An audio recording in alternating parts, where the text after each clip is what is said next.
Hello students. So today we are going to start with our standard 6th subject science, that is lesson number 14, light and the formation of shadows.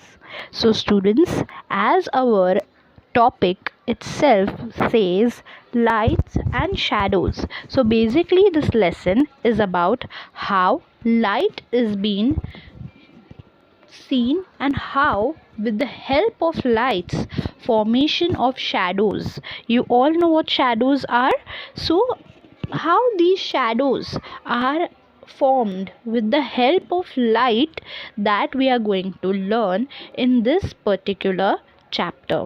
So by this introduction, you at least come to know that this whole chapter is all about light and how it helps into the formation of shadow. So in this lesson we are going to learn different concepts of light first, and then how the concepts help in the formation of shadows. So students, moving with the very first part is, here on your screen you are seeing many objects or materials.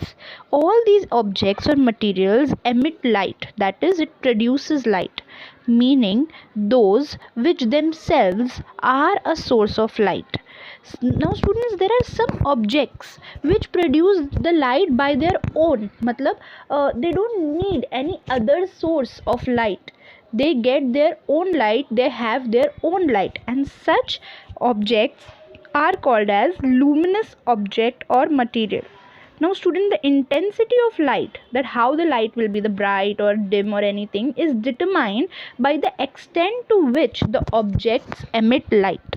For example, the light emitted by an electric torch is more intense than the obtained from candle, correct? If you see a candle light and once you use the torch will be more effective, correct? Now students, same way there are some objects or materials that are not sources of light themselves.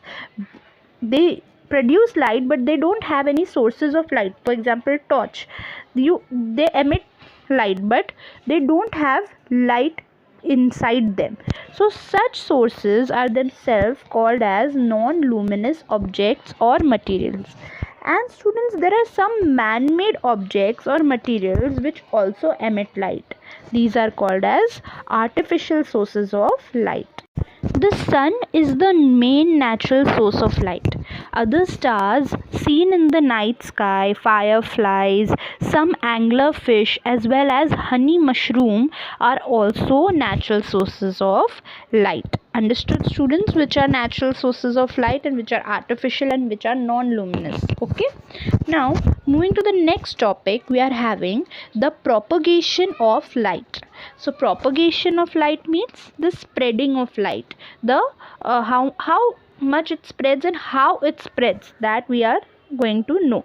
So students, you may have seen in the afternoon when rays of light entering through a slit in a door, when your door is little bit open, there is a slight gap between the door, so from that part the light enters into your house. So you see that light is entering through into your house through that slit. Now as these rays of light from the slit or the hole move towards the floor, you can see that there are dust particles in the way, are seen very clearly, correct? There is dust also in that particular light. So due to these particles, the path of the light becomes visible. We can understand from where the light is coming, and the direction of the light is also visible, and we can see that their path is along a straight line, almost it is in a straight line. Now how you can see this is, there is one experiment they have shown. What you have to do is take 3 cardboards. Now make a small hole in the center of each cardboard using a thick needle. Now arrange these cardboards in such a way that the 3 holes are in the same line as shown in this figure on your screen, correct? Stand a burning candle on one side of the cardboard. or you can use a torch also, that is also okay. Now look at the flame of the candle or the torch from the other side. What you will see, how it is traveling. It is traveling in a straight line. Understood? So also you can do one more experiment, that is you have to take a straight tube that can be bent easily. Now what will happen, at the one end you have to put a candle on a stand and look at it through the tube. Then bend the tube and look at the candle again. What will you see? That if your tube is straight, you can see the flame of the candle. But if you bend the tube, then what will happen? The flame of the candle will not to be seen. Again, in this particular thing, you will understand that light travels in a straight line. And this is called the linear propagation of, dear students. Understood? Now next we are having reflection of light. So now moving to this topic, reflection, that is a reflection of light, how it is being done. How do we see an object? The rays of light falling on an object from a source of light are thrown back from the surface of that object. This is called the reflection of light. You can see in this image that if you want to see a sunflower, what happens? The source of light, which is the source of light? The sun. The sun is the source of light which is falling on this flower, that is the object, and the light which has fall on this object reflects towards the viewer's eyes, which is how the light helps us to see an object. We see the object when the reflected rays reach our eyes. Students, do you know that stars are luminous? They have their own light. Planets, satellites, these are non-luminous. They don't have their own light. This we have studied in our initial classes, correct? Now, sunlight reflected from the surface of the moon reaches us. How? That is how we can see the moon. We call this light as moonlight.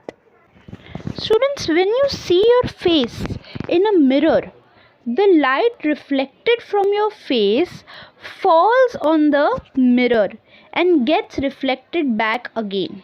That is why you see the image in the mirror. Now, do you see your image in a glass pane? Glass pane is what? Basically, your window's glass is the glass pane. You do, although it is not very clear. The image which you are seeing of yourself in that glass or in that mirror is not always clear. It is little faint. It is little blur. No image will be seen at all on a wooden surface. Okay, you may have seen your image formed in surfaces such as new steel dish, the utensils which you are having, in that you can see your images. Then the glassy granite cladding of a wall, the tiles, basically it is called as tiles. You can see your image in that tiles too. And the still water in a lake, you can also see your reflection into the water, correct? So you have to make such list of similar surfaces in which you can see your images. Understood? Now students, moving to the next topic, images in a plane mirror. Now what you have to do is you have to stand in front of a plane mirror and look at your image in it. Now what you have to do is, first you have to raise your right hand. Which hand of the mirror image is raised? Now second you have to do is, what change do you see in the image if you decrease or increase your distance from the mirror? If you're standing very close, how your image is looking. If you're standing very far, how your image is looking. Third, is there any difference between your height and the height of the mirror image? You have to see that. Okay, now the left and right sides of the original object appear to be exchanged in the mirror. That is why when you raise your right hand, you will see that your left hand is being raised in the mirror. Also students, the image is as far behind the mirror as the object is in front of it. If you are standing far from the image, what will happen? It will look that you are very far, and if you are standing very close, it will be zoom out. Okay, the size of the image is the same as that of the object.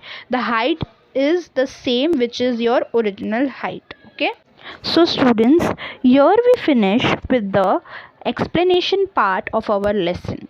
So I hope you all understood the lesson well and thoroughly. We'll continue with the next half of our lesson in our next session. Okay students, till then, thank you.